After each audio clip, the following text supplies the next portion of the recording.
Le modèle de soins puis notre système de santé, il n'est pas bâti pour qu'un médecin de famille prenne une demi-heure pour expliquer c'est quoi la tendinite du patient. Exactement. Fait que ça revient au physiothérapeute. Comment vous approchez la kinésiophobie? Parce que j'en ai certains qu'ils s'aggravent parce que je dis, ben non, mais vous pouvez bouger un peu l'épaule, il n'y a pas de danger, mais il y en a qui pensent que ça va nuire ou ça va déchirer. Ou... Douleur n'égale pas dommage.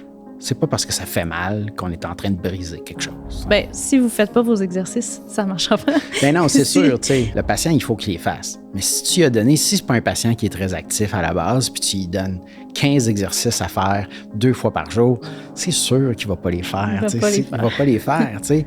Je lui donne 3-4 exercices à faire, puis des fois, ils sont surpris. Des fois, je leur donne moins que ça. Puis je dis, juste ça. Mais si vous me faites juste ça, là, je suis sûr, là, je suis presque certain que vous allez revenir me voir dans 2 semaines, là, puis vous allez me dire « Hey, ma tendinite, elle va mieux, je suis plus fonctionnel, j'ai moins de douleur. » Le quick fix, il n'existe pas. Le magic bullet en santé musculo-squelettique, il n'existe pas, tu sais. Aujourd'hui, on rencontre un pilier des troubles musculo-squelettiques, puis un thérapeute avec qui je collabore tous les jours, qui est le physiothérapeute. Donc, on reçoit François Desmulles, qui est un physio depuis plus de 26 ans. Il est aussi enseignant à l'Université de Montréal dans le programme avancé. Il fait de la recherche à HMR et au CHUM. Donc, il est très bien placé pour nous expliquer c'est quoi la physiothérapie, c'est quoi les rôles, comment aussi choisir le bon physiothérapeute, puis comment être un bon patient pour optimiser vos chances de guérison quand vous avez une douleur musculo-squelettique. Donc, suivez-nous pour ce podcast qui promet être vraiment intéressant.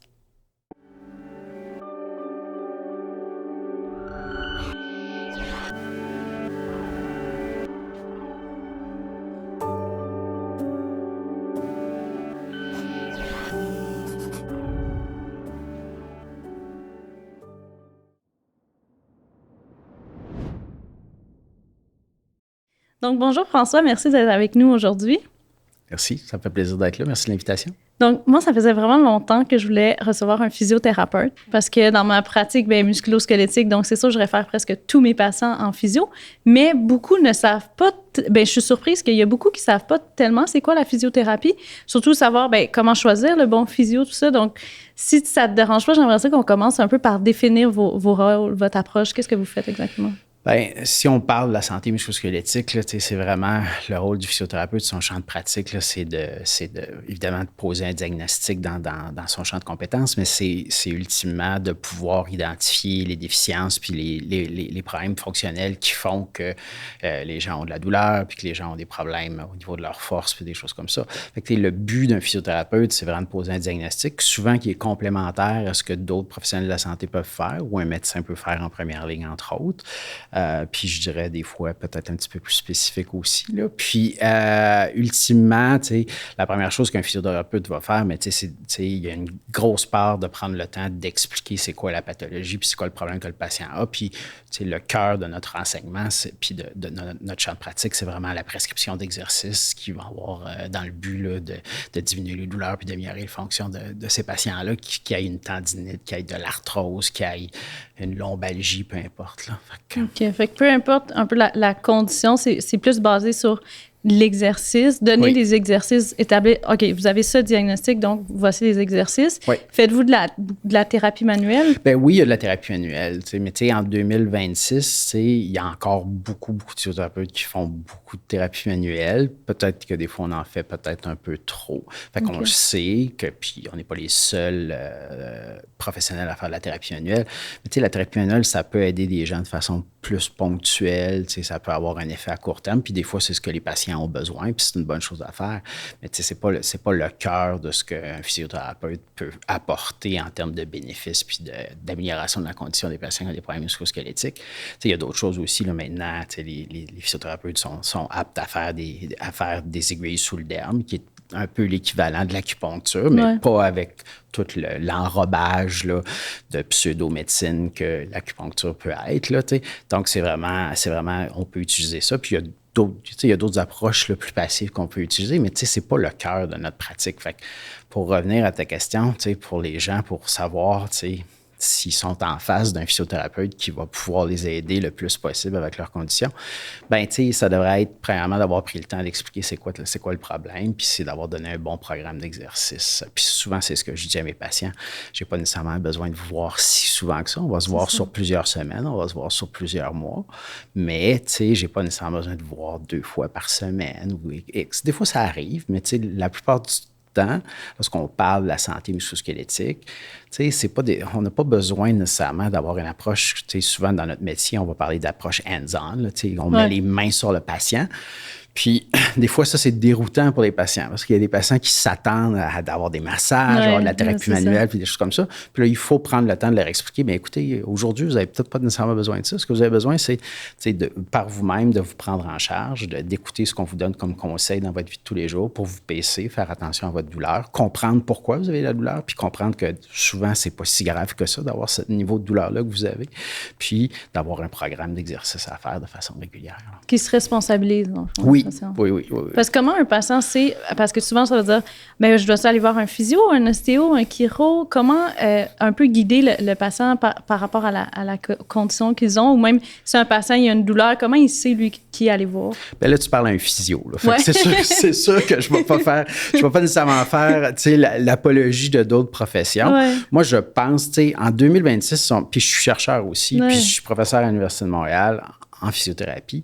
Puis, tu sais, je peux très bien croire que, tu sais, d'autres professionnels de la santé peuvent apporter du soulagement, puis peuvent apporter, tu sais, aider des gens à guérir de leurs problèmes. Mais, tu sais, en 2026, ce que la science nous démontre, les données probantes, c'est que ça doit être axé sur l'éducation, puis il y a les programmes d'exercice. Puis la meilleure personne pour faire ça, celle qui est la mieux formée, ça demeure le physiothérapeute au Québec, puis au Canada, puis en Amérique du Nord. Tu sais, les ostéos vont avoir une approche beaucoup plus thérapie manuelle, les chiro aussi, particulièrement pour les atteintes spinales, la lombalgie puis la cervicalgie. Puis oui, ces choses-là peuvent aider les patients puis ils peuvent les soulager. Mais tu sais, dans ma pratique, puis tu sais, on l'entend souvent, puis peut-être que toi, tu l'entends dans ta pratique aussi, bien, je suis allé voir un ostéo puis un chiro, ça a fait du bien sur le coup, mais je suis encore pris avec mon problème puis il n'est pas complètement réglé. T'sais. Ça ne veut pas dire que les physiothérapeutes, on est des faiseurs de miracles puis qu'on règle tous les problèmes de tout le monde. Mais tu sais, les données probantes sont claires. Éducation, apprendre à gérer sa maladie, son problème, sa tendinite, son arthrose, puis un programme d'exercice, c'est la première chose qu'on sait qui fonctionne le mieux pour tous les problèmes musculo-squelettiques communs qu'on peut voir là, en première ligne de soins. Là. Oui, c'est ça, c'est de comprendre. Bien, c'est ça revient un peu à ce que je fais, pourquoi je fais les capsules et tout, c'est d'éduquer le patient sur ce qu'il y a beaucoup plus de chances qu'il va le prendre en charge. Ouais. Puis ma question, c'est est-ce que vous pouvez voir, dire un patient qui vient, qui se responsabilise, c'est quoi les facteurs de soins qui sont favorables quand vous voyez un patient, lui, j'ai l'impression que ça va mieux fonctionner, alors que d'autres patients que vous avez l'impression que ça va être plus difficile? Bien, moi, je pense que ce qui est particulièrement probant dans notre profession comme physiothérapeute, c'est qu'on a bâti notre pratique avec le fait qu'on est capable de passer un nombre appréciable de minutes avec un patient pour une évaluation initiale.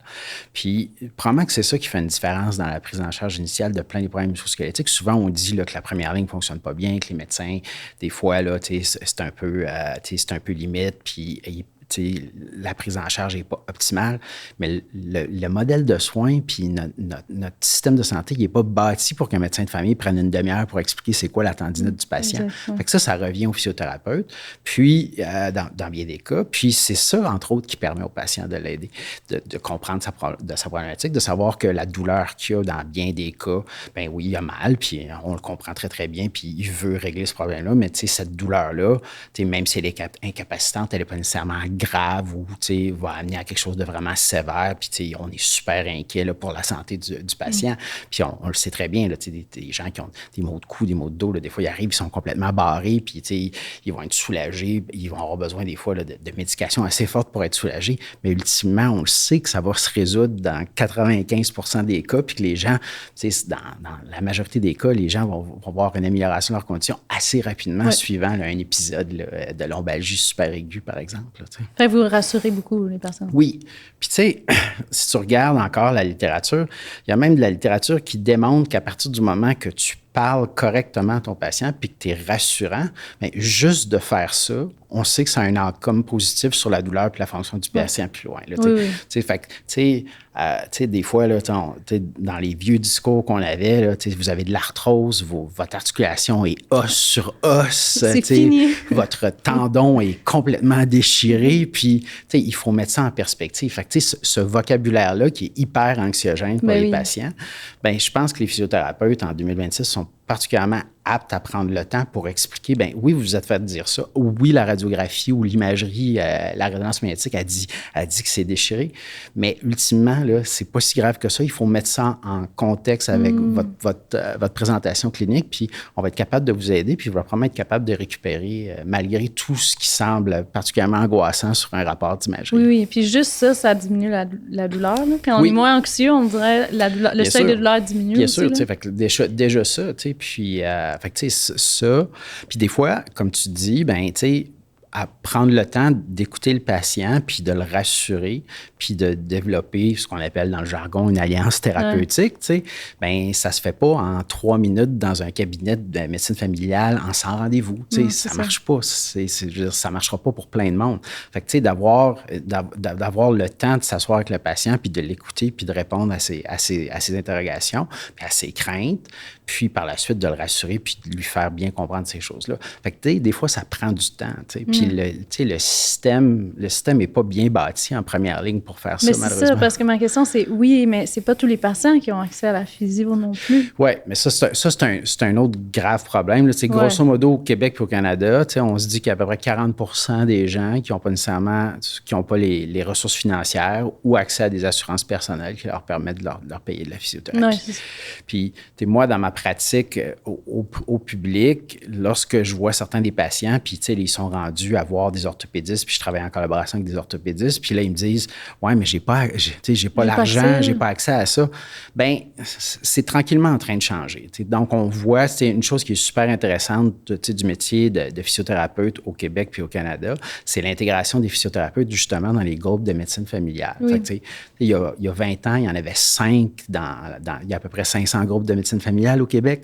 Il y en avait 5 il y a 20 ans dans des groupes de médecine familiale. Maintenant, on est au-dessus, on doit approcher à peu près 150 groupes de médecine familiale qui ont des physiothérapeutes, pas nécessairement toujours à temps plein. Il y a encore beaucoup de besoins à combler par rapport à ça, mais ces physiothérapeutes-là pratiquent en collaboration avec des médecins, puis on sait que, donc, on est capable de donner accès à des soins de physiothérapie qui sont à ce moment-là, qui sont, franchement, la physiothérapie, c'est pas un luxe là, pour les problèmes musculo-squelettiques. Non, c'est la base. Là. C'est la base, exactement. Oui, si on peut... Puis, vous savez, je fais beaucoup d'infiltration. Quand un patient n'a pas fait sa physio avant, il y a toujours comme... Mais le système qui n'est pas optimal, dans la grande majorité des cas, c'est physio en premier, puis après, on va aux autres... Oui, si ça n'a pas fonctionné, puis pour plein de gens, ça va avoir fonctionné. Puis l'autre point que je dis aux gens, nécessairement qui n'ont pas nécessairement beaucoup de ressources, mais tu sais, vous pouvez vous présenter dans un physiothérapeute, chez un physiothérapeute dans le privé, puis dire que, hey, écoutez, moi, j'ai pas beaucoup de ressources financières, puis je veux que les interventions soient limitées, puis que ce soit vraiment axé sur l'autogestion, un programme d'exercice à la maison. Puis de toute façon, c'est le cœur de ce qui va probablement les aider de toute façon. Fait que, tu sais, je comprends très bien qu'il y a des gens qui sont pas capables de payer quelques centaines de dollars pour un épisode de soins en physiothérapie parce qu'ils n'ont pas les moyens financiers, puis ça, c'est un problème. Mais en même temps, dans bien des cas, c'est pas nécessairement des dépenses qui sont si onéreuses que ça pour une proportion de notre population qui pourrait quand même y aller. Puis, tu sais, quand tu leur expliques ça, tu sais, qu'ils n'ont pas besoin d'y aller 2 fois par semaine pendant 6 mois, c'est pas ça, là, tu sais. Fait que, non, au moins 2-3 rendez-vous, puis après qu'ils deviennent autonomes. Oui, déjà, ça fait une grosse différence. Oui. Tu vois, si je peux faire une petite parenthèse, on a 2 projets de recherche qui on s'intéresse particulièrement à ça, à optimiser les soins en santé musculo-squelettique. Puis c'est 2 essais cliniques randomisés. Puis un qu'on fait juste sur l'épaule avec des collaborateurs en Nouvelle-Zélande, puis un qu'on fait dans la région de Québec. Puis un des groupes, ce qu'on a décidé de bâtir comme corridor de soins, c'est qu'ils reçoivent 2 séances d'éducation par rapport à leur lombalgie, leur cervicalgie, leur douleur au genou ou leur douleur à l'épaule. Ils reçoivent 2 séances actives avec un physiothérapeute qui va répondre à leurs questions, qui va leur expliquer c'est quoi leur problème, puis il va leur dire c'est quoi leur diagnostic, qui va leur donner des exercices généraux à faire. 2 séances simplement, OK? Puis, s'ils ont besoin d'un peu plus, puis il y en a qui vont avoir besoin d'un peu plus, là, ils vont en physiothérapie traditionnelle. Puis là, on essaie de comparer les deux types d'approches. Mais grosso modo, nos premiers résultats qui viennent de la Nouvelle-Zélande, juste pour la douleur à l'épaule, bien, 30% des patients qui ont eu juste les 2 séances d'éducation active, structurée, avec un programme général d'exercice, bien, 30% n'ont pas eu besoin d'avoir de physiothérapie supplémentaire pour leurs problèmes de tendinite à l'épaule. Okay. Il y a moyen d'optimiser. On ne guérira pas tout le monde avec des approches aussi simples que ça, mais on est capable d'optimiser puis vraiment d'offrir des soins à une plus grande proportion de la population en allant avec des approches un petit peu plus novatrices comme ça. Mais comment faire? Parce que ça m'amène à une question de... Souvent, tu sais, les personnes vont me dire comment je sais savoir si c'est un bon physio. Si j'ai justement 3 rendez-vous par semaine, il me voit 15 minutes, puis là, il me met sur les tens. On entend souvent ça. Hein? Oui, c'est ça. Qu'est-ce que vous recommandiez aux patients de dire, comment on fait pour savoir est-ce que j'ai un bon physio? Comment trouver le bon physio pour Bien, il y a une étude qui est sortie dans le British Journal of Sports Medicine il y a quelques années là, pour le groupe de Sullivan, puis ils se sont intéressés à identifier c'était quoi les meilleures recommandations dans les meilleurs guides de pratique pour tous les problèmes musculo-squelettiques. Fait que la première chose qui ressortait, c'est ce qu'on a parlé, c'est d'avoir une bonne éducation puis d'avoir un programme d'exercice, OK? Et puis, toutes les approches passives, appelons-les passives, même si c'est peut-être un peu trop péjoratif d'utiliser ces termes-là, mais les approches hands-on, la thérapie manuelle, les courants, etc. Passive veut dire que le patient, il n'a pas à s'activer. Il n'a pas à s'activer, c'est ça. Fait que, tu sais, toutes ces approches-là devraient être complémentaires à la prise en charge. Ouais. Fait que si la première chose que votre physiothérapeute vous présentez là, puis la première chose qu'il fait, c'est que couche-toi sur la table, il te met des courants, il met des aiguilles, puis il te donne des massages, bien, c'est peut-être pas tout à fait ça. Tu sais, le cœur d'une bonne visite en physiothérapie, c'est d'être assis avec son patient, puis dans bien des cas, c'est d'avoir parlé relativement longtemps pour expliquer la pathologie. Mais sortir avec un diagnostic. Sortir avec un diagnostic clair, puis sortir avec des attentes puis une compréhension claire de ce que c'est le problème que ce patient-là a aujourd'hui, puis avec un programme d'exercice qui a été démontré puis qui est clair en termes de dosage puis en termes de progression aussi. Est-ce que les médecins, on peut faire une première étape pour un peu, disons, soit le patient n'a pas accès ou juste avant le premier rendez-vous, puis souvent on est les premiers qui viennent voir avant d'aller voir la physio quand c'est aigu. Y a-t-il quelque chose qu'on peut faire pour favoriser comme l'enseignement ou... Bien, tu sais, moi je m'intéresse maintenant beaucoup justement à c'est quoi les composantes d'un enseignement efficace et efficient pour les problèmes musculo-squelettiques. Fait que, tu sais, ce qui est clair, c'est qu'il faut qu'il y ait tu sais, généralement, ce qu'on veut optimalement, c'est d'avoir une composante active. Tu sais, c'est pas juste de donner un petit pamphlet sur le bord de la table et de dire, vous lirez ça, là, puis ça va vous expliquer qu'est-ce que vous avez. Fait que oui, moi, je pense que le médecin, il faut qu'il prenne un petit peu plus de temps des fois pour expliquer de quoi il s'agit, puis de rassurer le patient.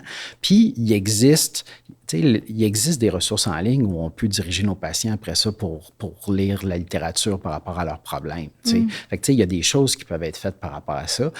Tant par rapport à comprendre c'est quoi ta douleur, à comprendre pourquoi le médecin te dit cette journée-là, ben on n'a pas besoin de résonance magnétique pour commencer ton soin. Puis, tout ça, toute l'incompréhension que certains patients peuvent avoir dans leur prise en charge initiale, ben ça joue sur tout le reste là, après ça. Là, fait que, Puis, je reviens à ma question de comment un patient peut optimiser ses chances de réussite en physio. Quand il y a une douleur. Là, il faut qu'il arrive là avec des attentes réalistes. Okay? Donc, on ne guérira pas tout le monde qui a une tendinite, puis qui a de l'arthrose, puis qui a une lombalgie chronique. Mais généralement, on est capable d'aider ces gens-là, puis on est capable de réduire les douleurs, puis on est capable d'améliorer la fonction chez une majorité de gens. Puis même si les gens ont beaucoup de douleurs. Fait que, il faut arriver là avec une approche où, dans bien des cas, on va être capable de faire quelque chose, puis on va être capable d'améliorer votre condition. Malgré le fait que vous avez des problèmes fonctionnels importants, puis vous avez des douleurs importantes. Puis l'autre point, mais c'est qu'il faut être prêt à écouter ce que le physio fait, puis à l'intégrer dans ce que le physio dit, puis à l'intégrer dans sa vie de tous les jours, puis de faire, par exemple, l'exercice qu'on a besoin de faire. Puis tu sais, l'autre point, c'est que la prise en charge des problèmes musculo-squelettiques en 2026, c'est multimodal aussi. Fait que le physiothérapeute en fait beaucoup, mais si on ne règle pas les enjeux de sommeil, dans certains cas d'alimentation, de saines habitudes de vie, puis de stress, puis etc., on sait que tout ça exacerbe le bobo initial. Fait qu'il faut tenir compte aussi de ça. Puis des fois, c'est même la cause initiale. Les cervicalgies, souvent, ça va venir du stress, de l'anxiété. Fait que j'imagine que vous devez aussi considérer tout l'aspect psychosocial du patient. Fait que puis on le fait plus qu'avant. Est-ce qu'on le fait assez comme profession? Je pense qu'on le fait pas assez. Puis je pense que c'est là que le champ puis l'expertise de la physiothérapie doit s'étendre. On doit être formé encore mieux dans ces approches-là. L'idée, c'est pas de nous de faire des psychologues, pas, loin de là, c'est pas ça que je dis. Il y a des psychologues qui sont formés en douleur chronique puis ils font une job excellente puis c'est parfait, mais ils sont pas nécessairement toujours en première ligne. Puis l'autre point, c'est qu'en termes d'accès aux soins, si tu as une lombalgie, tu as quand même besoin d'un diagnostic pour considérer que la lombalgie que tu présentes, c'est une lombalgie standard puis qu'il n'y a pas une cause sous-jacente plus sérieuse. Ce que le psychologue n'est pas capable de faire, ce que le médecin est capable de faire, ce que le physiothérapeute est capable de faire. C'est ça. Tu as mentionné l'arthrose. Je pense que tu travailles beaucoup justement avec des gens avec de l'arthrose. Est-ce que tu as eu des projets de recherche sur l'arthrose aussi? Oui, bien, moi, je suis basé à mon centre de recherche, c'est l'hôpital Maisonneuve-Rosemont, qui est un gros centre où il se fait beaucoup d'arthroplastie, donc c'est-à-dire des remplacements articulaires dans le cas de l'arthrose sévère. Fait que des choses qu'on a fait dans le passé, c'est entre autres des programmes de mise en forme avant la chirurgie. OK? Puis c'est souvent un message que je dis encore comme clinicien à des gens qui se présentent dans mon cabinet ou qui vont se présenter quand je suis en clinique d'orthopédie, puis avec de l'arthrose sévère. S'ils n'ont jamais essayé de la physiothérapie, ça vaut quand même la peine de penser à essayer ça. Même si on pense que c'est des candidats chirurgicaux. Fait que, dans le passé, on a fait certains projets de recherche, puis la littérature présente des données probantes aussi qui vont dans le même sens que un programme d'exercice, puis avant qu'on envisage une chirurgie, évidemment, c'est une chose qui est importante à faire. Mais même si votre arthrose est avancée, vous avez des douleurs chroniques depuis très, très longtemps, un programme d'exercice, ça pourrait être bénéfique. Ça pourrait être bénéfique. Peut-être que ça ne vous guérira pas, mais ça va probablement améliorer votre condition. Puis dans le contexte où on prévoit une chirurgie, plus vous êtes en forme avant la chirurgie pour justement votre arthrose, mieux les outcomes risquent d'être par la suite. C'est-à-dire que vos résultats après la chirurgie risquent d'être meilleurs. Vous allez avoir une récupération qui est probablement meilleure aussi ou plus rapide, du moins. C'est ça. Il ne faut pas attendre que les patients soient trop non plus déconditionnés pour la chirurgie. À cause de ce que vous dites. Plus que le patient il est en forme, et plus qu'il va récupérer rapidement. Oui, c'est ça. Puis, on ne se le cachera pas, au Québec, à l'heure actuelle, c'est un problème important. Là, je veux dire, les soins pré-op, puis la prise en charge initiale de l'arthrose, elle n'est pas bien faite, puis c'est pas juste au Québec, là, mais c'est vraiment problématique. Parce que, on se ramasse avec des gens qui attendent, premièrement, qui vont avoir des douleurs chroniques, puis qui vont avoir jamais bien pris en charge leur problème de santé. Dès le départ. Puis, quand ils sont rendus très, très loin, mais là, l'opportunité d'essayer de les aider est beaucoup plus difficile là, dans ce contexte-là. Mais quelqu'un qui aurait un diagnostic d'arthrose légère, là, débutante, comment vous le prenez en charge? Parce que je pense qu'il faut travailler justement toute la musculature autour pour moins compenser avec le genou. Oui, c'est ça. Puis, en même temps, là, un diagnostic, là, vous passez, on a un patient X qui a mal au genou, puis qui passe, qui a une cinquantaine d'années, puis qui va passer une radiographie, puis qu'on va montrer de l'arthrose légère. De l'arthrose légère, là, tu le sais très bien, là, c'est comme des rides, puis c'est des cheveux blancs. Oui, là, c'est ça. C'est souvent ça que je dis à mes patients. Je dis, OK, oui, on voit un petit peu d'arthrose, mais vous avez 50, vous avez 60 ans. Il faut mettre ça en contexte avec l'examen clinique que vous avez là, parce que dans bien des cas, c'est pas tant l'arthrose, ça pourrait être juste la rotule qui fait mal, un syndrome fémoro-patellaire qu'on a souvent. Fait que, la première chose, c'est de rassurer les gens sur le fait que si on a vu quelque chose à l'imagerie, là, il faut le mettre en contexte de la personne dans sa globalité puis de ce qu'elle est capable de faire devant moi quand je l'évalue. Oui, c'est pas une fatalité. Parce que pour ça, des fois, on évite de faire des imageries parce que les gens, ils vont dire « Ah, il y a ce mot-là là, dans mon rapport, ça, c'est ma douleur, puis c'est fini. Oui, puis c'est irréversible. » Mais c'est pas du tout le cas. Là. De là, l'éducation. Ça, de là, l'éducation, parce que les gens ont besoin d'être validés dans leurs symptômes. Puis ça, c'est tout à fait humain humain. Là, les gens, ils veulent comprendre. Fait que c'est facile. On a déjà des a priori sur c'est quoi l'arthrose, c'est quoi une hernie discale, c'est quoi une tendinite. Fait que quand tu es capable de mettre un mot simple sur ça, bien, souvent, ça peut rassurer certaines personnes, mais ça peut causer aussi du dommage parce que les gens pensent que c'est irréversible, que c'est chronique, etc., etc. Qui vont être pris avec ça toute leur vie. Oui, c'est ça. Puis même, qu'est-ce que vous dites aux patients avec l'hernie discale? Parce que moi, souvent, je ne veux pas faire d'imagerie. Quand même, un patient qui vient avec une lombalgie aiguë, que ce soit une entorse lombaire, une hernie, on ne change pas notre prise en charge. C'est la physio, anti-inflammatoire, relaxant au début pour apaiser un petit peu. Ouais. Puis comment vous rassurez les patients que... Avec une imagerie, bien, tu sais, la lombalgie simple, là, qu'on voit un bombement discal, qu'on voit une hernie discale, sans autres symptômes que la douleur, mais tu sais, ça ne change pas ma prise en charge. Tu sais, s'il y a des signes, s'il y a des engourdissements, des picotements, il y a de la douleur irradiée, on sait que probablement le pronostic est un petit peu moins bon, mais il est encore très, très bon pour la majorité des gens. T'sais. Fait que non, moi, chez des patients qui viennent me voir, même avec des douleurs incapacitantes, puis que je peux penser que on peut arriver à l'examen clinique d'arriver avec une hypothèse que c'est probablement discal, leur problème. Mais même si je pense ça, je n'ai pas besoin de la résonance magnétique pour aller confirmer ça. Puis justement, comme tu dis, ben, chez les patients, ça peut causer plus de tort que d'autres choses. On le sait que l'imagerie amène de la détresse, puis amène de l'anxiété chez les gens. Fait qu'il faut faire attention à ça. Fait que, c'est toujours, faut y aller vraiment.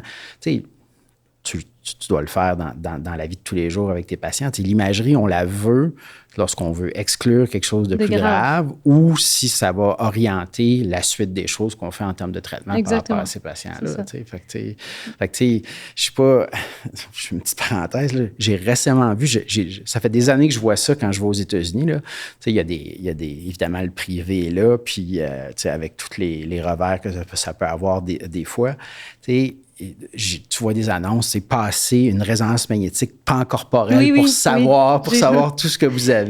Mais là, j'ai vu ça, j'ai vu une annonce à Montréal là-dessus. Oui. Puis là, j'ai fait, oh mon Dieu, je veux dire, ça va tellement être problématique là, si les gens... Imagine recevoir le rapport de ça. Ça va être fou, là. Il y a toutes sortes de petites bébelles qui vont se trouver. Là, puis là, tu fais quoi avec ça après? Oui, c'est ça. Fait que l'imagerie, il faut... Mais, il y a de l'éducation à faire aux patients qui est importante là-dessus parce que les gens ne comprennent pas ça. T'sais. Non, c'est ça. Pour eux, ils sont comme... et puis là, ils viennent te voir. Ils disent, mais mon médecin, il ne veut pas. Là. Puis là, oui, c'est ça.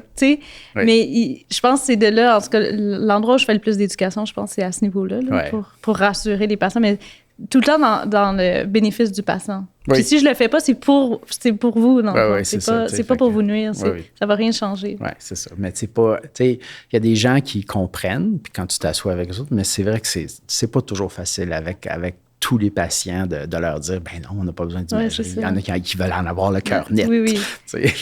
Dans ce moment-là, on le fait, là, mais on le respecte. Mais puis quand c'est fait...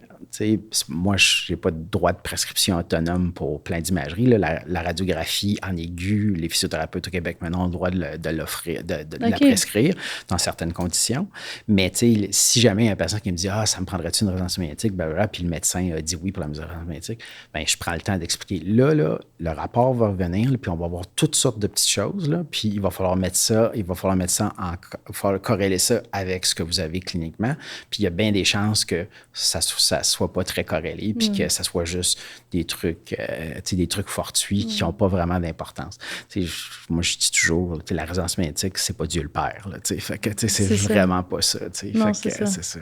C'est vraiment plus la clinique de là, l'importance des physios. Oui, c'est ça. Puis surtout en première ligne, lorsque tu es en soins spécialisés, quand tu es en orthopédie, avant une chirurgie, tout ça. Fait que là, il y a une indication parce que tu veux voir un peu l'état de certaines structures anatomiques en planification de la chirurgie que l'orthopédiste va faire. Là, oui, c'est toujours de remettre en contexte. Ouais.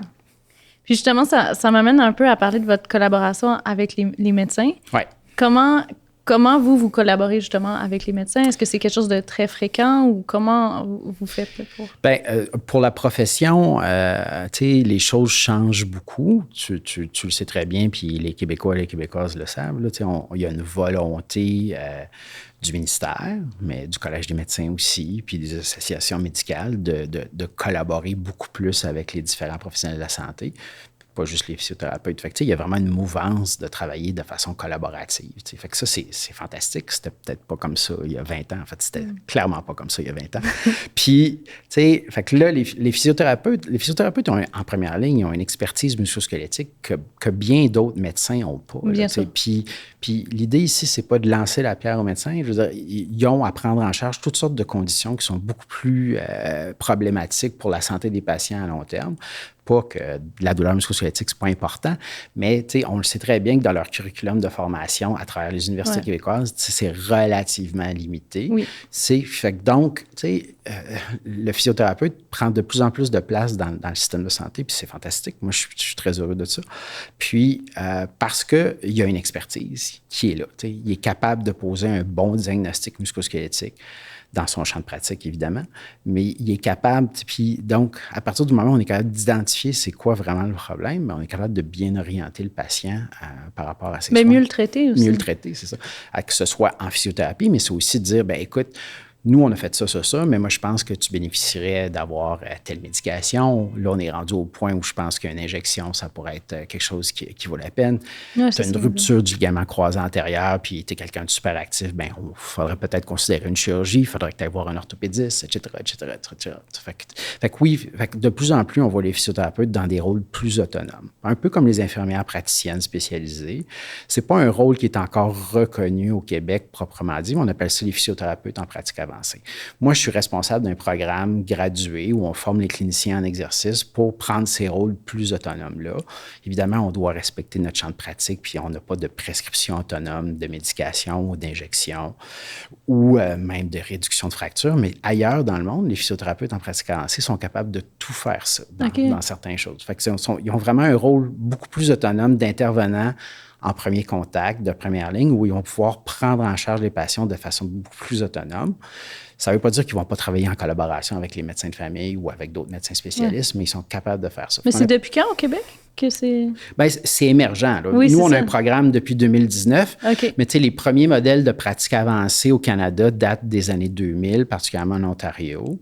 Et puis, depuis 2010, là, ça dépend. Là. On a des modèles de pratique avancée, oui, des physiothérapeutes, on en a en première ligne de soins, on en a dans les urgences, puis on en a, puis historiquement, c'est là qu'on les a vus en premier lieu, c'est dans les cliniques d'orthopédie, par exemple. Mais ça veut dire que, par exemple, un physio pourrait être à l'urgence puis voir le patient en premier pour une lombalgie, par exemple. Exactement. Fait que, tu sais, au Québec, on a une centaine d'urgences au Québec. Là, je dirais qu'on doit avoir facilement au-dessus d'une trentaine d'urgences. On a des physiothérapeutes dans des rôles plus autonomes, des rôles de pratique avancée, où ils vont voir en premier contact la lombalgie qui se présente ou l'entorse du genou, l'entorse de la cheville.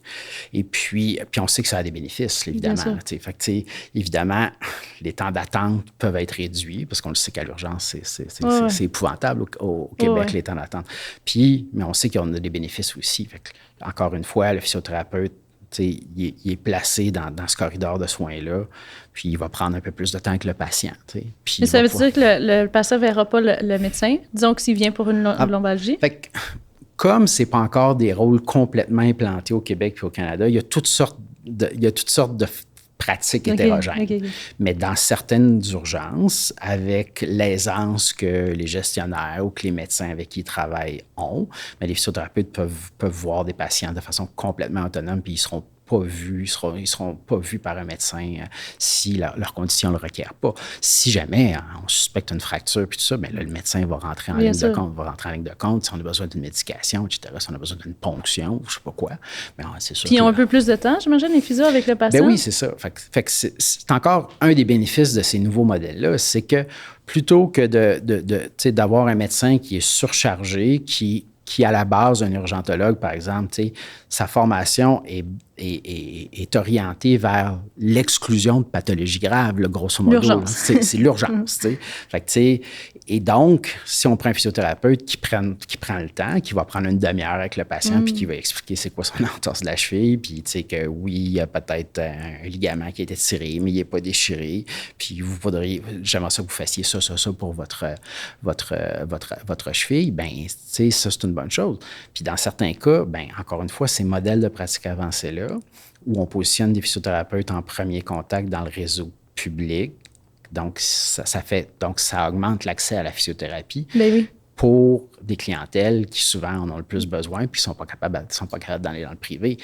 Moi, le monsieur ou la madame qui a des assurances privées puis qui se fait une entorse de la cheville, il y a bien des chances qu'il n'aille pas à l'urgence. Non, il va aller voir au privé. Il va aller voir au privé, il va peut-être aller voir son médecin de famille parce qu'il y a un bon accès. Ça arrive, on en a là, des accès qui sont corrects en première ligne. Mais tu sais, souvent, il va décider d'aller voir un physiothérapeute en privé puis il va débourser les frais pour être rapidement pris. Mais la personne qui n'a pas ça, cette personne-là n'ira pas au privé. Puis là, donc, elle se retrouve aux urgences, puis là, avec la possibilité d'avoir directement accès à un physiothérapeute, bien là, on est capable d'offrir des soins qui sont de meilleure je trouve qualité. ça super intéressant parce que dans notre parcours, c'est vrai que, tu sais, moi, je me suis focusée en musculo-squelettique. Fait que ma formation, je l'ai faite plus après. Ouais. Mais pendant notre cursus, on a tellement de choses à voir qu'on ne le voit pas beaucoup. Puis même juste les cours, je pense que c'est l'examen physique qu'on apprend, tout l'examen documentaire, c'est avec des physios. Puis là, moi, j'étais impressionnée. Là, j'étais comme, oh wow, là, comme eux, là, c'est next level, tout ce qu'ils savent là, par rapport à... Fait que je pense que même moi, disons que j'aurais une douleur au dos, que je me présente, j'aimerais quasiment mieux d'être vue par le physio, avoir un peu d'éducation, des exercices, tout ça. Là. Oui. Puis tu sais, c'est la première chose dans la majorité des problèmes musculo-squelettiques, que ce soit aigu ou pas aigu, qu'on va vouloir faire avec ces patients-là. Fait que tu sais, il y a 20 ans, on ne disait pas ça. On pensait que la médication avait un rôle plus important, que la chirurgie avait un rôle beaucoup plus important pour les problèmes musculo-squelettiques, mais c'est plus ça que la science dit. Là, la science dit, c'est la première chose, c'est éducation, centrée sur le patient avec un programme d'exercice puis d'autogestion des symptômes. Oui, le médecin a son rôle pour prescrire la médication puis pour orienter le parcours de soins dans certains cas, mais les premiers pas puis les premières choses à faire, bien, c'est dans le champ de la physiothérapie. Fait que c'est ça. Puis, une fois que, disons, le patient, justement, fait sa physio, puis vous mentionnez notre rôle, oui, il y a la médication, mais il y a justement les infiltrations. Fait que j'aimerais ça qu'on en parle, vu que c'est mon champ plus d'expertise. Tout à fait. Est-ce que, de moins en moins, comme on parlait juste avant, je fais moins de cortisone, parce qu'on sait, tu sais, pour le tendon, c'est moins bon. On veut, peut-être une fois souvent, tu sais, ça va nous donner un aide pour le diagnostic.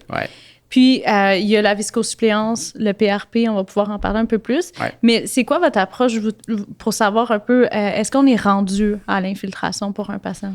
Bien, tu sais, il faut qu'il y ait eu une approche, pas juste en physiothérapie, multimodale, efficace, avant de penser à quelque chose d'un petit peu plus invasif qu'une injection. Là. Fait que je peux peut-être donner l'exemple là, récemment, mon équipe, puis il y avait des médecins spécialistes qui étaient associés à ce travail-là. On a produit un guide de pratique pour la prise en charge de la tendinopathie de la coiffe des rotateurs, de l'épaule, qui est super, qui est une des tendinettes les plus fréquentes qu'on Mais je pense voit. que vous dites que c'était la 3e cause dans le fond, de choses qui viennent à vous. Là. Oui, c'est ça. Fait que, on en voit beaucoup des problèmes d'épaule. Puis, tu sais, dans notre guide, il n'y a pas de grande ligne directrice, puis il n'y a pas tant de données probantes très précises qui nous disent « Ah, ce patient-là, là, il est rendu à l'injection de cortisone, ou il est rendu au PRP, ou il est rendu à la viscosupplémentation. » Mais grosso modo, dans le guide, on est arrivé avec un consensus, puis on a consulté beaucoup de gens à travers là, une méthodologie qui était rigoureuse. Nous, on considère que les injections, c'est jamais à offrir en première intention. Fait que pour l'épaule, donc programme d'exercice, médication qui peut être offert, puis prise en charge en physiothérapie adéquate. Puis, à l'intérieur de 12 semaines, s'il n'y a pas une amélioration notable de la condition, bien là, à ce moment-là, on peut commencer à considérer d'autres types d'approches plus invasives, dont les injections à ce moment-là. Si la douleur est sévère, s'il y a beaucoup de limitations au niveau de la fonction, puis qu'on tourne en rond un peu avec ce patient-là, ce qui est loin d'être la majorité des cas. Là. C'est ça. Oui, nous, on ne voit pas la majorité. Hein. On voit c'est ça. Mais on en a là, qui ne vont pas bénéficier de programmes d'exercice, qui vont rester douloureux, qui sont irritables, tout ça. Puis malgré qu'on a des meilleures pratiques puis on est beaucoup plus evidence-based puis basé sur les données probantes puis sur qu'est-ce qu'on est capable de faire en santé musculosquelettique, on comprend assez mal la douleur musculosquelettique. Pourquoi des gens ont tant de douleurs que ça par rapport à d'autres? Il y a plein de facteurs pronostiques associés à ça, puis on les connaît. Mais aujourd'hui, il y a un patient qui rentre dans mon bureau, puis que, je suis pas capable de dire si lui va devenir chronique versus si lui va pas devenir chronique, puis il n'y a personne qui est capable de le faire. On peut voir des facteurs de risque, puis on est beaucoup plus à l'écoute d'identifier ces facteurs-là, ce qu'on appelle souvent les drapeaux jaunes, là. Faire attention, niveau de stress, etc., détresse psychologique, problème de santé mentale associé, etc. Puis, mais on n'est pas capable de bien identifier ces patients-là. Fait que, oui, initialement, un bon programme d'exercice, comme on l'a dit, si on parle pour l'épaule, éducation, renforcement, ça peut être du contrôle moteur, il y a plein d'approches, des fois un petit peu de thérapie manuelle. Mais si on ne voit pas d'amélioration, là, à ce moment-là, il faut penser à d'autres choses. Puis c'est important que le physiothérapeute ne s'acharne pas. Malheureusement, on le voit des fois. Oui. Puis on le voit là, souvent, on voit des fois là, des patients qui ont eu 15, 20, 30, 40, 50 visites en physiothérapie à travers, puis tu fais comme, ben non, ça n'a pas de sens. Si ça n'a pas marché à l'intérieur de 10 visites, puis ça n'a pas eu d'effet, d'impact significatif à l'intérieur de 10 visites, il n'y en aura pas plus dans 50, là, de façon générale. Oui, c'est ça. Ouais. Puis que les physios, ce que je remarque aussi, beaucoup ne sont pas au courant aussi qu'on a plus juste la cortisone, comme la viscosupplémentation, qui est naturelle, si je peux dire. Les effets secondaires néfastes, il n'y en a pas vraiment. Oui, c'est ça. Même chose pour le PRP. Des fois aussi, c'est que nos déchirures de la coiffe, quand on parle de la tendinopathie de la coiffe, s'ils sont très légères, mineures, certains patients vont avoir des douleurs. Ouais. Puis le PRP, le plasma riche en plaquettes, pour ceux qui ne savent pas, peut venir aider puis venir réparer. On le voit à l'échographie. Puis après, les patients, ils vont mieux. Fait que moi, je fais aussi de l'éducation de l'autre côté, de savoir que ça existe aussi, puis que ça, faut pas non plus trop attendre, comme vous venez de dire. Oui, puis tout à fait. Puis, oui, il y a des options d'injection, puis de plus en plus, puis dans un contexte où on est pris avec une douleur qui est récalcitrante, les injections ont leur place, à mon sens, puis c'est quelque chose qu'il faut essayer parce que on n'est pas rendu à la chirurgie dans bien des cas, puis la chirurgie non plus, c'est pas magique. Puis ce qu'on disait dans notre guide particulièrement, c'est qu'en fait, à l'intérieur de 12 semaines, s'il ne se passe rien, bien là, c'est le temps de référer vers un médecin, un médecin qui a une spécialité en musculosquelettique, donc quelqu'un qui est formé en appareil locomoteur, qui fait des injections, etc., etc. Pas nécessairement le référer vers un orthopédiste. Je pense pas que l'orthopédiste est la meilleure personne chez qui référer une douleur chronique. Mais cependant, c'est beaucoup fait, c'est trop fait dans notre système de santé. Fait que moi, je pense, les gens connaissent pas bien ça non plus. Fait que ils ont comme l'impression que, puis souvent, je pense que les médecins devraient aussi faire attention avec leur façon dont ils réfèrent les patients. À qui ils réfèrent. Parce que j'ai beaucoup de patients qui se font envoyer en orthopédie en premier. Ouais. Puis là, vous dites, t'as de l'arthrose, t'es trop jeune pour une prothèse, puis là, il n'y a plus rien à faire. Puis là, les patients, c'est comme ce qu'on disait au début, là, imagine l'anxiété. Ben non, il y a plein de choses qu'on peut faire. Là, oui, il y a plein de choses qu'on peut faire, mais ce que vous n'avez pas besoin, c'est d'un chirurgien devant vous aujourd'hui. Si vous avez besoin d'un autre médecin, avec une autre expertise qui va pouvoir vous proposer quelque chose qui est plus adéquat dans le contexte où on est rendu à ça. On le voit, là, on parle de la coiffe des rotateurs, on parle de l'orthopédie, mais c'est la même chose en neurochirurgie. Là, il y a tellement de patients qui sont référés pour des lombalgies chroniques en neurochirurgie, puis c'est pas ça qu'ils ont besoin. Ils ont peut-être, des fois, ils ont besoin de médication. Ils ont besoin, la physiatrie est une bonne option chez ces patients-là. Des injections guidées, etc. Il y a plein de choses qu'on peut faire. Mais souvent, les façons de référer de la première ligne vers les soins spécialisés ne sont pas optimales. Puis les patients ne sont pas au courant de ça non plus. Non. Puis il y a de l'éducation à faire aussi. La littératie en santé, c'est de comprendre un peu vers quel intervenant je dois aller pour avoir les meilleurs soins. Puis, qui fait quoi. Puis ça, c'est un rôle important que des fois, la première ligne ne fait pas bien. Puis pas juste les médecins. Je pense que les professionnels de la santé, des fois, là, ont besoin d'être mieux outillés par rapport à ça. Puis Puis de là que vous parliez tantôt, que, disons, dans le modèle de pratique avancé, que vous aviez des physios avant de voir l'orthopédiste, par exemple. Oui, c'est ça. Pour dire, est-ce que c'est vraiment un cas de chirurgie? Bien là, tu le sais très bien, là, à l'heure actuelle, pour voir un orthopédiste au Québec, là, pour une consultation initiale, là, c'est environ 6 mois d'attente, dépendant des endroits. Des fois, c'est un petit peu plus court, mais ça peut aller jusqu'à 1 an, dépendant des régions. Fait un des modèles de pratique avancée qu'on voit, pas juste en orthopédie, on le voit dans d'autres disciplines, dans d'autres spécialités médicales, en physiatrie, en rhumato, puis en neurochir, par exemple. Moi, je travaille en orthopédie. Je travaille avec des orthopédistes. Puis, ce que je fais, j'ai un rôle de gatekeeper, de premier intervenant dans la clinique d'orthopédie pour certains cas. Fait que, tu sais, les cas chroniques, qui ont une référence, mais que c'est pas clairement avec l'information qu'on a, avec la référence que c'est un cas chirurgical. Si c'est une fracture ouverte ou des choses comme ça, moi, je les vois pas. Là, je veux dire, ils ont besoin d'un orthopédiste, puis c'est clair. Mais tu sais, une tendinopathie de la coiffe hyper chronique, une arthrose pas si avancée que ça au niveau de l'épaule, par exemple, des choses comme ça. Mais moi, souvent, c'est des cas que je vais voir en premier avant l'orthopédiste pour améliorer l'accès aux soins. Fait que moi, je les vois, je pose un diagnostic, j'ai accès à l'imagerie pour orienter mon diagnostic.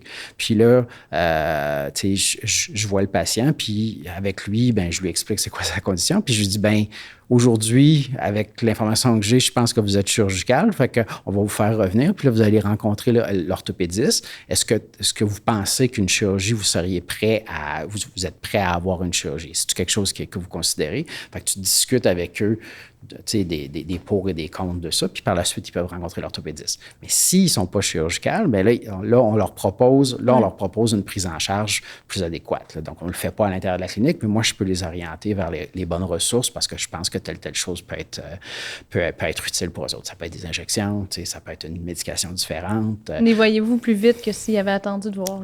Oui, c'est ça l'idée. Fait que c'est ça. Fait que, grâce à ça, on est capable de réduire les temps d'attente entre la première ligne puis la ligne spécialisée parce que les patients, on les voit plus vite. Fait que les patients sont soit vus plus vite par moi, qui est un physiothérapeute dans un rôle de pratique avancée dans la clinique d'orthopédie, puis les patients qui ont besoin de voir rapidement l'orthopédiste parce que c'est clairement un cas orthopédique, eux aussi, ils vont bénéficier de ça. Okay. Fait que ça, pour les nouveaux cas, il y a du suivi qui est fait aussi en post-op. Il y a certaines parties des suivis post-op qui vont être faites par des physiothérapeutes en pratique avancée. Donc, pour délester les orthopédistes, pour qu'ils se concentrent vraiment sur les cas les plus complexes, puis les cas où leur expertise est vraiment nécessaire. Puis ça ne veut pas dire qu'on ne travaille pas ensemble, qu'on est tous les deux comme en silo. Là. Des fois, ça peut m'arriver, puis j'ai un patient devant moi, puis je suis comme, je suis pas trop sûr, c'est complexe, blablabla. Puis si cette journée-là, j'ai la chance d'être dans la clinique d'orthopédie avec l'orthopédiste avec qui je travaille, je dis, viens donc voir ça, qu'est-ce que tu en penses, blablabla. Fait que, il y a une plus-value aussi sur la prise en charge des cas complexes qu'on va voir, dans le sens où, on peut discuter des cas, puis il y a vraiment une collaboration entre le physiothérapeute puis l'orthopédiste par rapport à ça. On n'est pas toujours du même avis, mais la plupart du temps, on finit par s'entendre sur des choses à faire. Puis ultimement, les données probantes, que ce soit au Québec, parce que moi, je suis aussi chercheur dans ce domaine-là, où je m'intéresse aux bénéfices de ces rôles-là plus autonomes pour les physiothérapeutes. Évidemment, il y a des bénéfices d'accès, il y a des bénéfices de satisfaction des patients parce qu'ils sont pris en charge de façon plus collaborative, on prend plus de temps avec eux autres, plus vite, ça. Mais on démontre aussi des outcomes positifs dans certains domaines. C'est-à-dire que les patients, on voit que comparativement au modèle traditionnel, ils vont avoir une meilleure prise en charge, moins de douleur, meilleure fonction à terme. Pas nécessairement, c'est pas mur à mur, là, mais on voit quand même ces bénéfices-là par rapport à ça. Oui, globalement, c'est juste des bénéfices. Là. Je vais pas prendre Mais il faut qu'il y ait une volonté, clinique, il faut qu'il y ait une volonté des gestionnaires, puis il faut qu'il y ait une volonté politique d'aller de l'avant pour développer ces modèles-là.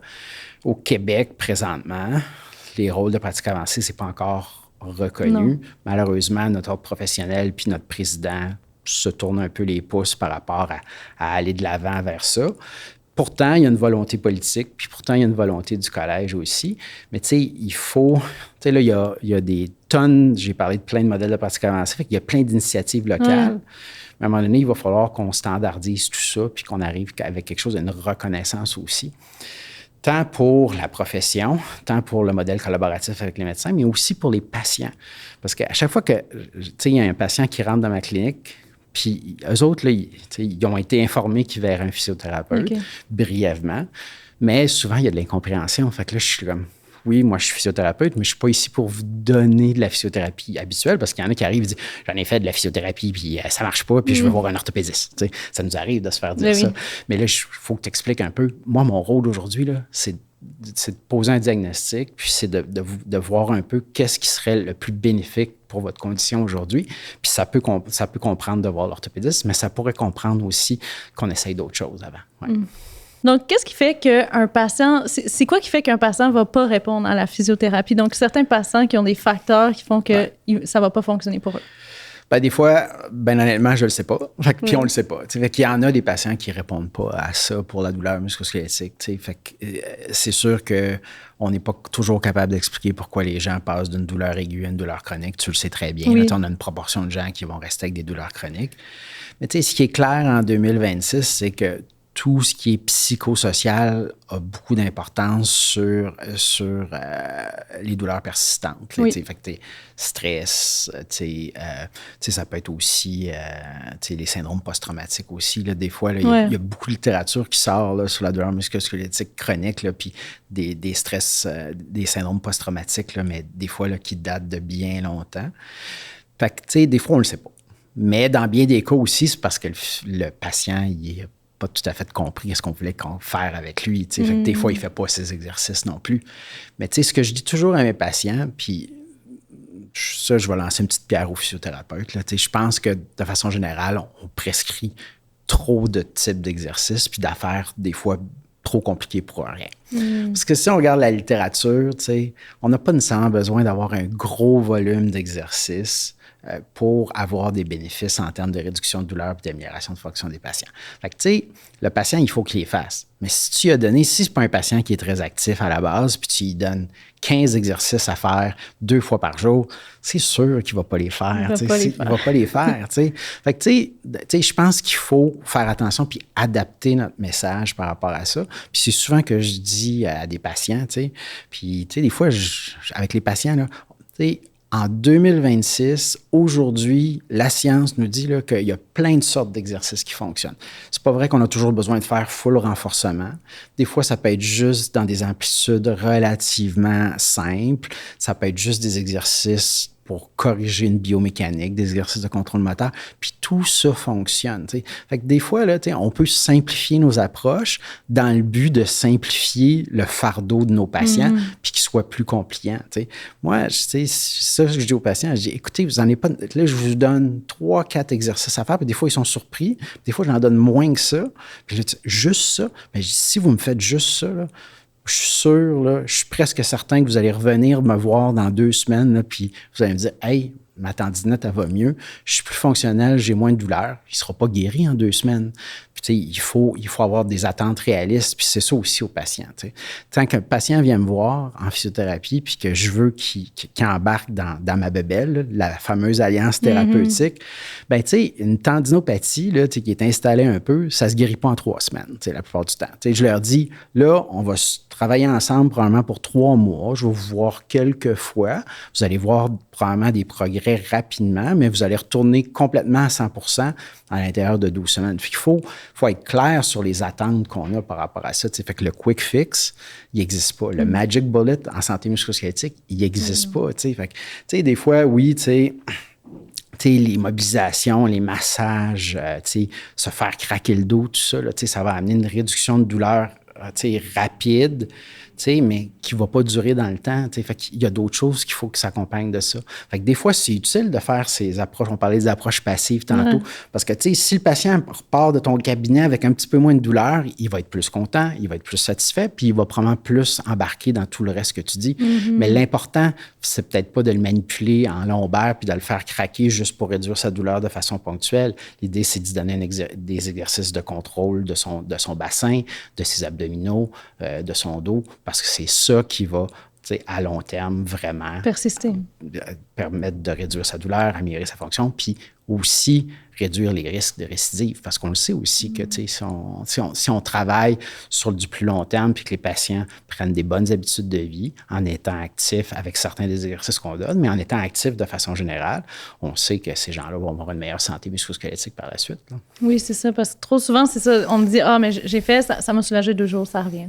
C'est ça. Ouais, c'est ça l'objectif que vous mentionnez. C'est ça. Fait que, il faut bien expliquer qu'est-ce qu'on attend puis c'est quoi la progression aussi par rapport à ça. Fait que, que ce soit une douleur à la rotule, que ce soit une tendinite à l'épaule, que ce soit une cervicalgie, ben là, voici. Aujourd'hui, vous avez mal, puis on va bâtir un programme de réadaptation, puis voici les différentes étapes par rapport à ça. Puis, c'est pas parce que vous revenez me voir dans 10 jours ou dans 2 semaines puis que vous avez encore de la douleur, que c'est un échec. Là. C'est pas ça, là, c'est ça. Puis ça aussi, on le sait que la perception puis les attentes des patients, c'est super important, puis ça influence leur niveau de douleur. C'est pas dans leur tête, là. C'est pas une douleur fortuite. Là. Elle est là, cette douleur-là, mais elle est modulée beaucoup par tout ce qu'on, l'effet placebo, l'effet nocebo, les attentes des patients, etc. Puis ça, il faut en tenir compte beaucoup. Puis c'est probablement pour ça qu'il y a plein d'autres thérapies alternatives qui fonctionnent, parce que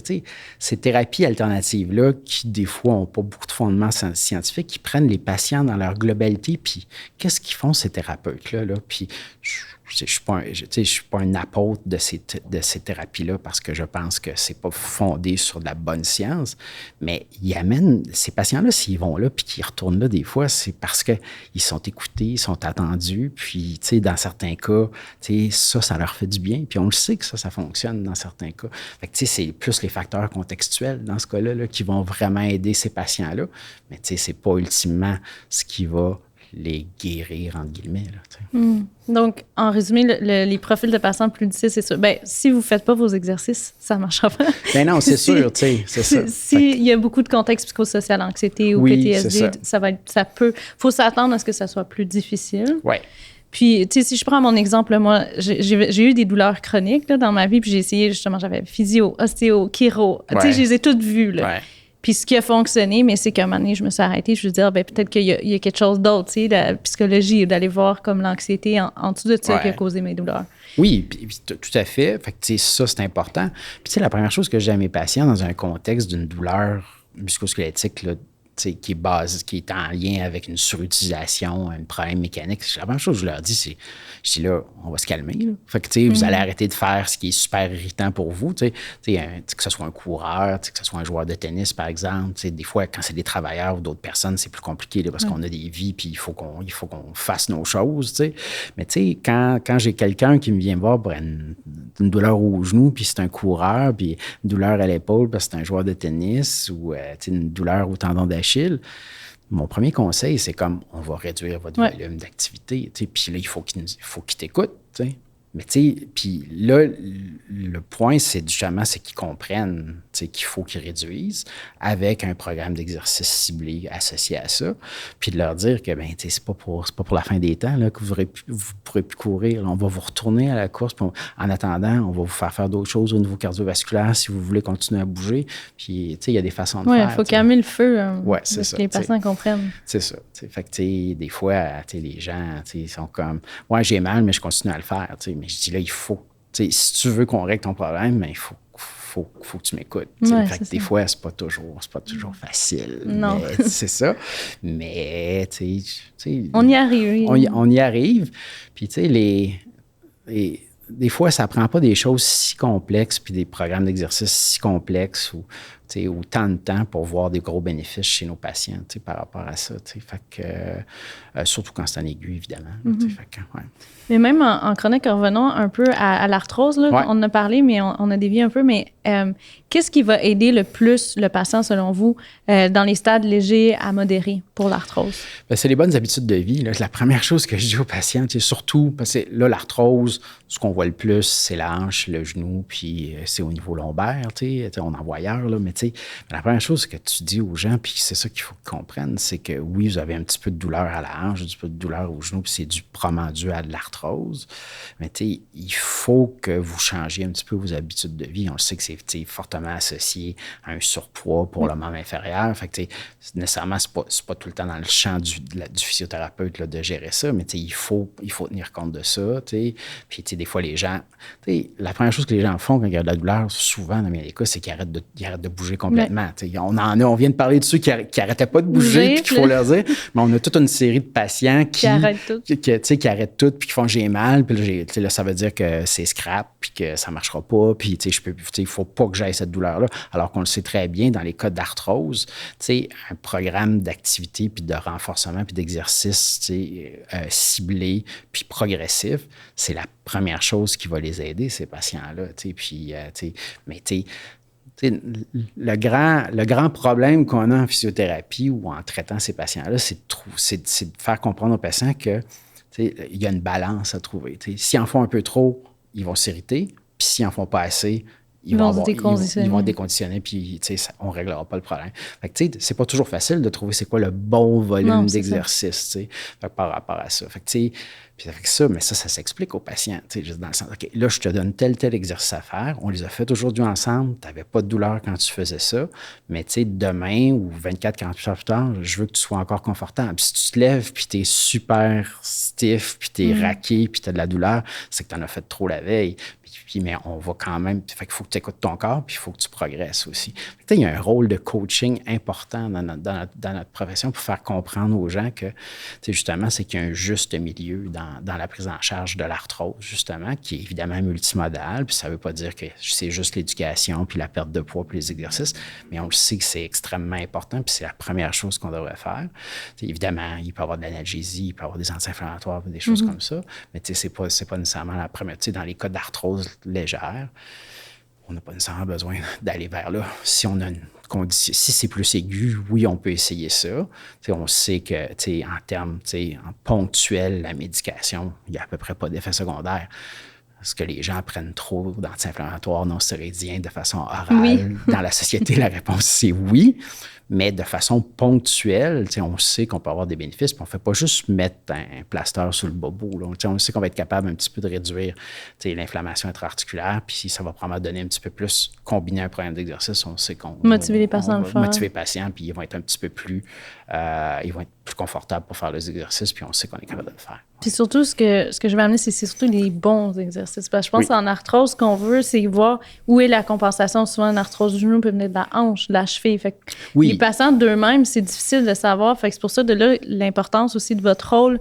Il y a aussi, je ne sais pas si vous connaissez l'Athletics 360, c'est un endroit où ils analysent vraiment le mouvement avec le AI pour savoir quelle est exactement la compensation pour pouvoir aller cibler exactement les bons exercices. Puis ça fait une différence là, de ce que j'ai vu. Ça peut faire une différence. Des fois, là, une analyse biomécanique plus poussée, ça peut être utile chez certains patients, mais ce ne serait pas la première chose que je ferais d'emblée. Fait que, des fois, des choses assez simples, ça va fonctionner. Puis, c'est juste un bon programme de renforcement fonctionnel, ça peut être utile. Mais oui, c'est des choses qu'on peut... Puis perdre juste 1 kilo, ça peut faire une différence. Ça fait une grosse différence. C'est ça que je dis aux patients. Je dis juste en faire un peu. Juste avoir un petit peu des meilleures habitudes de vie, juste perdre un petit peu de poids, tout ça combiné ensemble, ça va peut-être finir par faire une grosse différence sur votre condition générale, sur vos douleurs. Fait que, c'est pas vrai que c'est une montagne, c'est toujours une montagne, puis c'est toujours hyper compliqué. C'est sûr que quand on a des patients qui sont hyper sédentaires toute leur vie, c'est comme il faut les coacher, puis il faut être motivant, puis il faut qu'ils comprennent bien ça, parce que c'est sûr que les gens cherchent les moyens faciles de guérir, puis faire des exercices. La pilule magique, des fois. Oui, c'est ça. Fait que c'est pas toujours possible. Mais encore une fois, si tu t'expliques bien, puis les gens viennent, finissent par avoir des attentes réalistes, on est capable de les aider par rapport à ça, c'est sûr. Ouais. Puis, j'avais quelques questions, justement, du public qui se demandaient. Mais je réalise qu'on a quand même beaucoup répondu en cours de route, mais il y en a qui demandaient, mais est-ce normal d'avoir encore mal après 3 mois? Tu sais, j'ai fait de la physio, puis là, j'ai encore mal après 3 mois. Ben, tu sais, est-ce que c'est anormal? La réponse, c'est non. Oui, on aimerait ça que les gens soient mieux. Bien sûr. Mais tu sais, généralement, tu sais, moi, la première question que je pose, des fois, j'ai des gens qui viennent me voir, puis c'est là, tu sais, j'ai fait de la physio, puis j'ai encore mal. Mais je dis, avez-vous la même douleur ou c'est mieux? Tu sais, souvent, les gens vont, tu sais, quand tu creuses un peu, il y a une majorité de gens qui vont quand même soit avoir une douleur qui est pas mal stable, mais qui font pas mal plus de choses qu'avant, pareil, ils ont plus de fonctions. Fait que, tu sais, est-ce que c'est anormal d'avoir de la douleur après 3 mois? La réponse, c'est non. Est-ce que ça veut dire que c'est grave? La réponse, c'est non. On en a des patients. Puis ça ne veut pas dire que vous allez rester pris avec cette douleur-là toute votre vie. Puis ça, c'est un message important. Tu sais. Des fois, on ne comprend pas trop. Puis oui, il y a des facteurs externes, il y a du stress, il y a des choses comme ça qui contribuent à alimenter cette douleur-là. Fait que là, en termes scientifiques, on parle de sensibilisation centrale. Là, tu sais, c'est le cerveau qui s'emballe un peu puis qui continue à dire consciemment à ce patient-là ou inconsciemment qu'il y a de la douleur, alors que tous les tissus ont guéri. Là, si on allait au niveau anatomique puis on allait regarder un tendon, ben, on ne voit plus vraiment de problème en tant que tel avec le tendon, mais des fois, c'est simplement le cerveau qui s'emballe. Pourquoi ça arrive, on n'est pas trop sûr de ça, mais ce phénomène de sensibilisation centrale-là, des fois, on le voit chez certains de nos patients, puis là, ça va être un peu plus compliqué, puis ça peut être plus long pour d'avoir une réduction de douleur puis d'avoir une guérison chez ces patients-là. Fait que ça, on en a beaucoup de ces patients-là qui sont associés à ça, mais qui ont ça. Mais ça ne veut pas dire qu'éventuellement, on n'est pas capable de briser ce cycle-là. Je dis souvent aux patients, c'est comme s'il y avait une souris qui tournait toujours dans sa roue, dans votre cerveau, puis qui est toujours en train de vous parler de votre douleur, alors que, il y a des approches qui ne sont pas nécessairement juste dans le champ de la physiothérapie, là, des approches cognitivo-comportementales qu'on peut offrir à des patients. Puis, je comprends que les gens peuvent avoir des problèmes d'accès au niveau financier à des psychologues en douleur chronique, là, mais cet aspect-là est clairement pas suffisamment utilisé dans notre système de santé au Québec puis au Canada, de référer des patients vers des approches comme ça. Parce que pour ce type de patients-là, qu'on regarde qui ont des douleurs chroniques puis qui vont avoir des problèmes de sensibilisation centrale, si on regarde la littérature, le psychologue qui va absolument pas toucher le patient puis qui va pas leur donner d'exercice puis qui va qui va travailler avec eux leur perception de la douleur, ont des effets aussi probants que nous en physiothérapie qui donnent des problèmes d'exercice. Fait que le problème, il n'est pas local. Le problème, il est en haut. C'est central. Puis c'est pas, les gens, ils fakent pas. Là, non, c'est ça, c'est réel. C'est réel. La douleur, ils la ressentent. Puis c'est important de les valider là-dedans. Mais c'est un dysfonctionnement du cerveau puis des canaux de la douleur. Là. Mais c'est ça, en douleur chronique, c'est même la prochaine question, est-ce qu'une tendinite chronique peut s'améliorer? Mais c'est que les gens, souvent, il y a beaucoup cette peur-là, c'est chronique, ça va jamais partir. Puis moi, ce que j'aime souvent dire aux patients, c'est que non, il y a une solution, c'est juste que vous ne l'avez pas encore trouvée, puis de toujours continuer, il y a toujours une solution, puis on va la trouver. Puis certains, ça prend beaucoup de temps, mais de pas s'arrêter, puis juste être... Moi, c'est la fin, puis je vais avoir une douleur toute ma vie. Puis...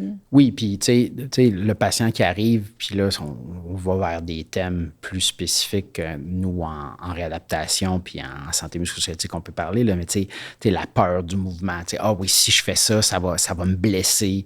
Ça aussi. La kinésiophobie. La kinésiophobie, puis la catastrophisation qu'on appelle, tu sais, puis... En physio, on va pouvoir adresser ça, mais aussi les psychologues vont le faire. T'sais. On sait que ces pensées-là, qui sont un peu des pensées irrationnelles dans un contexte où l'articulation, là, elle est plus blessée, là, puis il faut simplement sortir de ce schème de douleur-là chronique.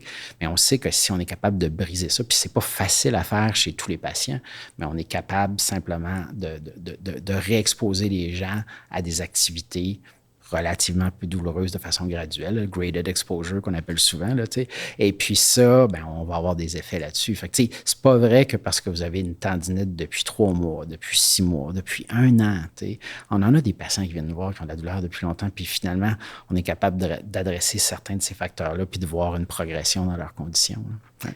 Oui, justement, parce que c'était une de mes questions, comment vous approchez la kinésiophobie, parce que j'en ai certains qu'ils s'aggravent, parce que je dis, mais non, mais vous pouvez bouger un peu l'épaule, il n'y a pas de danger, mais il y en a qui pensent que ça va nuire ou ça va déchirer. Ou... Oui, tout à fait. Tu sais, douleur, la première chose que je dis aux patients, puis c'est une chose super simple, puis c'est pas vrai que tous mes patients vont comprendre ça, mais douleur n'égale pas dommage. c'est pas parce que ça fait mal qu'on est en train de briser quelque chose. OK? Fait que la douleur, oui, elle peut être présente, on va en tenir compte, mais dans un contexte de douleur chronique, dans bien des cas, cette douleur-là, elle n'est pas reliée là, à un stress mécanique sur une structure qui est lésée, puis qui est en train, qui essaie de guérir, puis qui ne réussit pas à guérir. Là, on est vraiment dans d'autres choses. Fait que, c'est important de dire ça. Oui, la douleur, c'est un signal. À la base, c'est un signal d'alarme. On le sait très bien, mais dans certains cas, ce n'est plus ça. Puis là, il faut pouvoir l'adresser. Puis c'est difficile pour les gens de comprendre ça. Puis moi aussi, j'ai déjà eu de la douleur chronique, puis tu fais au début, tu es super anxieux, tu n'as pas de diagnostic, etc. Puis là, tu sais pas trop ce que tu as, puis c'est certain que ça joue, on le sait très bien, puis ça peut prendre des mois, puis soudainement, avec différents types d'approches, puis des changements généraux dans ta vie aussi, ça peut faire que ces choses-là vont passer. Là, fait que c'est ça. Fait que c'est pas, on guérit pas tout le monde en physiothérapie, mais je pense que on est capable, dans bien des cas, d'identifier ces types de douleurs-là. La douleur aiguë, la douleur persistante, les différents types de douleurs qui sont associées à la catastrophisation, à la kinésiophobie, des douleurs centrales. Puis, on est capable aussi d'orienter ces gens-là de façon adéquate. Est-ce qu'on le fait suffisamment? Est-ce qu'on a suffisamment de ressources pour ces cas plus complexes-là au Québec? La réponse, c'est non. Là, tu le sais très bien. Des attentes pour des approches, pour des cliniques multimodales de gestion de la douleur sont interminables. Oui. Puis, plus les gens attendent, plus ils restent pris dans leur chaîne de douleur chronique, puis plus c'est difficile. Là, on le sait, le premier facteur pronostic de douleur chronique, c'est la durée puis la sévérité des symptômes.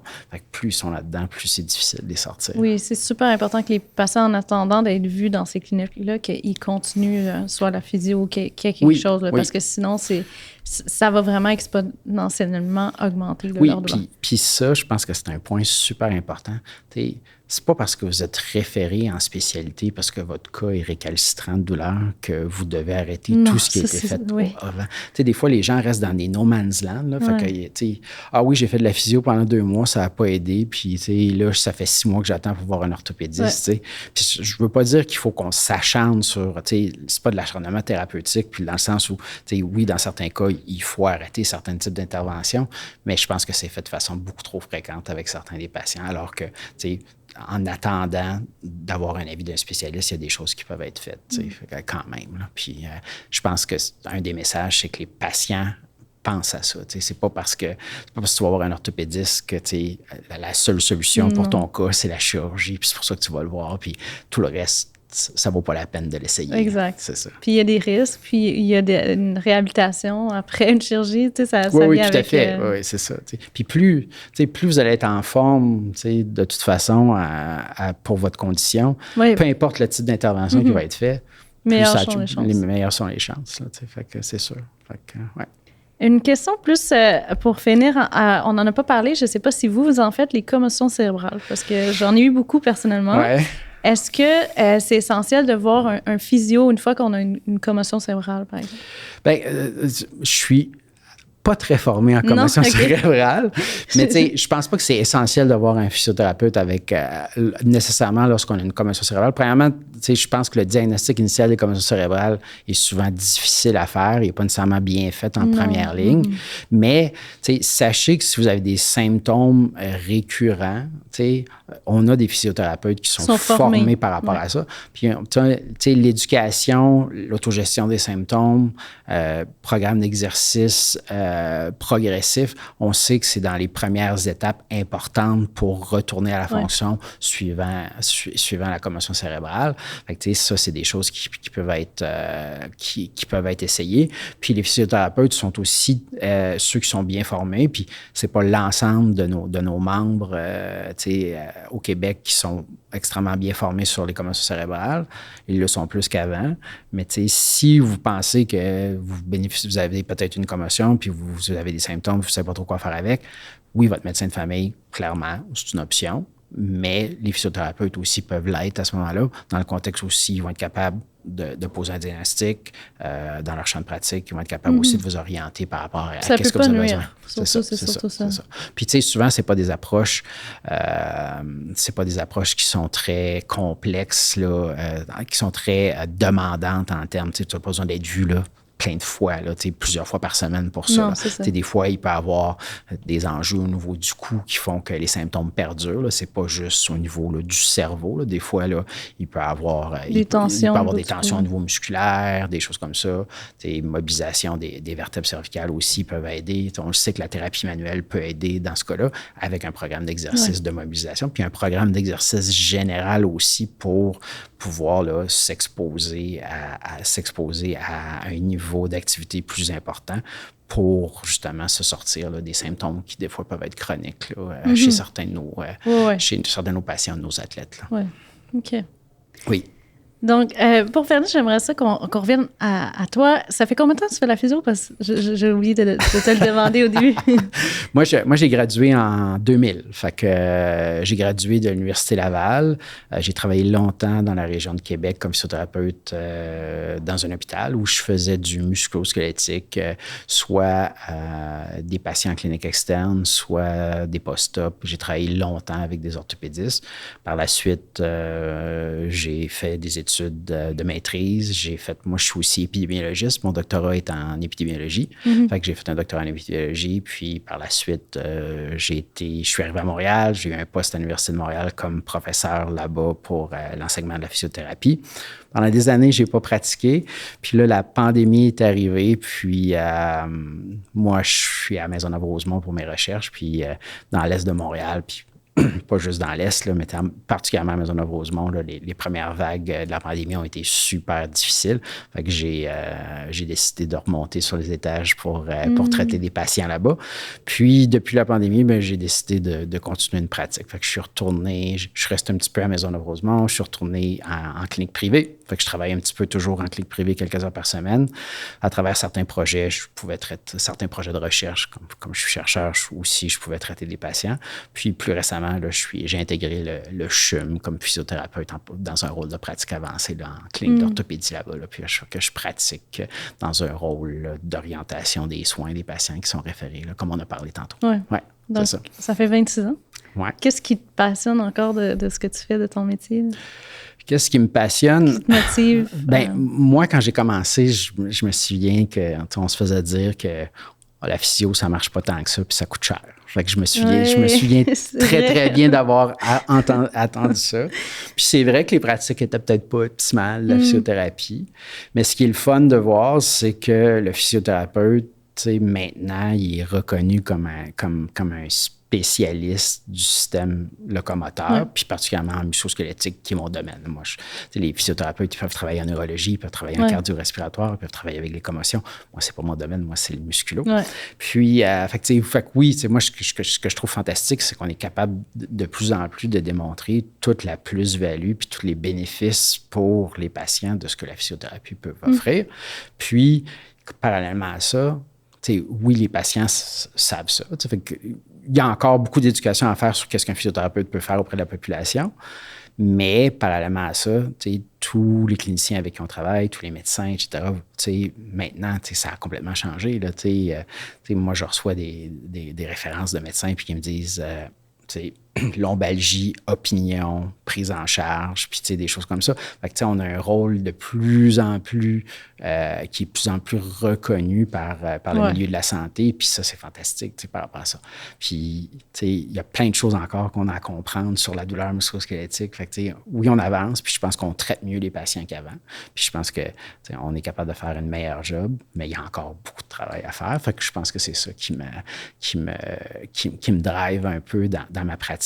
Puis de démontrer que des fois, la physiothérapie, ça n'a pas besoin d'être si compliqué que ça pour qu'on puisse aider nos patients. Puis parler à un patient, c'est de la physiothérapie, puis de lui expliquer des choses très, très claires sur sa douleur et sa fonction, c'est de la physiothérapie aussi. Fait que j'imagine que ça motive aussi de voir l'amélioration parce que vous avez la chance de toujours... Tu sais, le patient y arrive avec une douleur, puis c'est résolu. Fait que... Oui. Puis ça, c'est un point qui est intéressant par rapport à mon rôle de pratique avancée, c'est que je vais revoir certains des patients, mais moins que dans une pratique usuelle traditionnelle en cabinet privé. Puis ça, je pense que ça me manque un peu. Oui, il y a certains patients qu'on voit parce que on va essayer telle affaire, puis là, vous allez revenir me voir dans 3 mois, puis on va voir un peu qu'est-ce qu'on fait, puis vous allez peut-être voir l'orthopédiste après ça. Mais c'est sûr que le contact répété des patients, je pense que c'est quelque chose qui est précieux. Puis j'ai déjà entendu des physiothérapeutes dire que ils ne voudraient pas faire d'autres choses parce que on a un contact privilégié avec les patients par rapport à ça. Fait que ça, c'est intéressant, qui fait que on est capable de tisser des liens professionnels, évidemment, là, mais il y a comme, tu es capable, tu prends un patient puis tu lui offres des soins. Puis encore aujourd'hui, bien, on a un rôle souvent, si on est comme l'intervenant de premier contact qui vient nous voir, bien, moi, je vais les orienter aussi vers les bonnes personnes. Puis ça c'est précieux. Puis il y a de plus en plus de gens dans la société qui voient que le physiothérapeute peut être la ressource initiale pour la prise en charge des problèmes musculo-squelettiques. Fait que oui, il y a des problèmes d'accès, puis c'est pas tout le monde qui a accès à ça, mais je pense que c'est intéressant. Il y a des patients qui viennent te voir puis disent « J'ai mis arrivé telle affaire, je suis venu te voir avant de venir voir mon médecin de famille, puis il aurait pu voir le médecin de famille, puis c'est correct, puis le médecin de famille a un rôle à jouer là-dedans, mais on voit quand même que maintenant, on a comme une reconnaissance qui est méritée, à mon sens. Là. Puis la science le démontre sur ce qu'on peut faire puis comment on peut accompagner nos patients. C'est ça qui est motivant. Oui, tout à fait. C'est le fun de voir votre passion, justement, puis de voir que ce que vous amenez aussi à la pratique avec toute la recherche que vous faites, aussi de voir que les choses avancent. C'est lent. Tout est un peu lent dans notre système, on sait, mais de voir qu'au moins, il y a quelque chose qui avance, puis que ça s'en va pour le mieux, surtout pour le patient. Oui. Mais aussi pour la collaboration et tout ça. Oui, puis pour professionnellement parlant, je pense qu'on a un travail qui est plus intéressant que dans le passé, parce que pour tout ce que je viens de dire, puis, mais ça avance. Il y a plein de monde qui vont dire que ça avance pas assez vite. Mais souvent, il faut être un petit peu patient. Puis, mais ça va quand même dans la bonne direction, malgré tous les problèmes structuraux importants de notre système de santé. Là, je pense que avant, on ne parlait pas tant de santé musculo-squelettique que ça, mais on se rend compte à quel point c'est important dans le contexte des problèmes sociétaux qu'on a, là, le peu d'activité physique, la sédentarité, l'obésité chez nos adultes, puis chez nos enfants. Maintenant, on voit à quel point c'est important de pouvoir avoir une société qui est en santé sur ces aspects-là. Parce que, premièrement, la tendinite ou l'arthrose qui est due à de la sédentarité, souvent, ça va amener d'autres comorbidités associées à ça, des problèmes vasculaires, etc. Diabète, hypertension. C'est ça. Fait que ça, c'est intéressant de voir. Je pense pas que...